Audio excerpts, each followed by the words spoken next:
Se avete prenotato un volo con Ryanair o state pensando di farlo, fate attenzione, da maggio 2025 entreranno in vigore alcune novità che potrebbero costarvi caro, con costi extra che possono arrivare fino a 120 euro.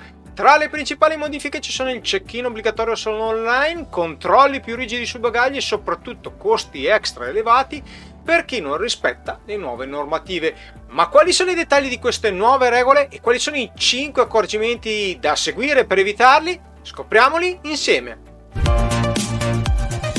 Io sono Andrea di Tricky Travels e la mia missione è quella di aiutarti a realizzare in tutta autonomia le tue vacanze low cost fai da te, quindi se sei interessato non dimenticare di iscriverti al mio canale e di cliccare sulla campanella delle notifiche per rimanere aggiornato sull'uscita dei nuovi video. Inoltre ti ricordo che abbonandoti sosterrai il canale e avrai diritto a guide turistiche personalizzate e a chatroom private. Ma andiamo avanti! Questo video fa riferimento a articoli di giornali che troverete in descrizione nella sezione fonti, ma ricordate che per avere informazioni aggiornate e precise su tariffe, regole e servizi è sempre consigliabile consultare direttamente il sito ufficiale Ryanair.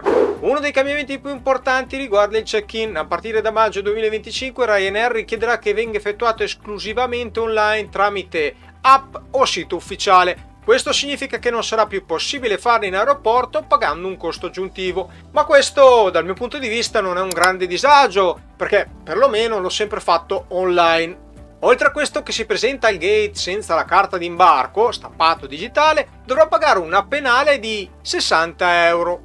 Questa mossa secondo Ryanair servirà a velocizzare le operazioni di imbarco. Tuttavia potrebbe rappresentare una complicazione, soprattutto per chi non ha dimestichezza con le tecnologie o si trova in viaggio senza una connessione internet stabile. Per quanto riguarda le regole del bagaglio a mano, le dimensioni rimangono invariate. Per chi non lo sapesse, sono 40x20x25 cm, incluso gratuitamente nel biglietto, oppure 55x40x20 con il pagamento del priority boarding. Tuttavia chi supera le dimensioni o il peso consentito dovrà pagare una penale di 70 euro direttamente al gate, oltre al costo per imbarcare il bagaglio in stiva. Un'altra novità che sta facendo discutere riguarda le penali per chi arriva in ritardo al check-in o perde il volo. Con il nuovo regolamento i passeggeri dovranno pagare un costo extra che può arrivare fino a 120 euro.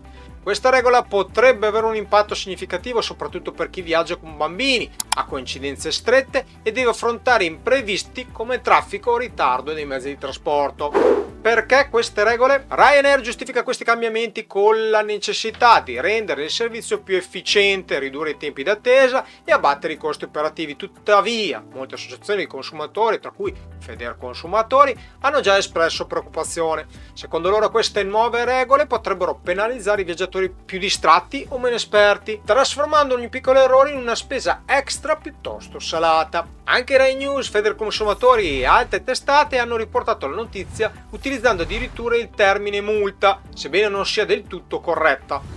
Molti sottolineano come queste modifiche potrebbero rendere i voli di Ryanair meno convenienti di quanto sembrino a prima vista.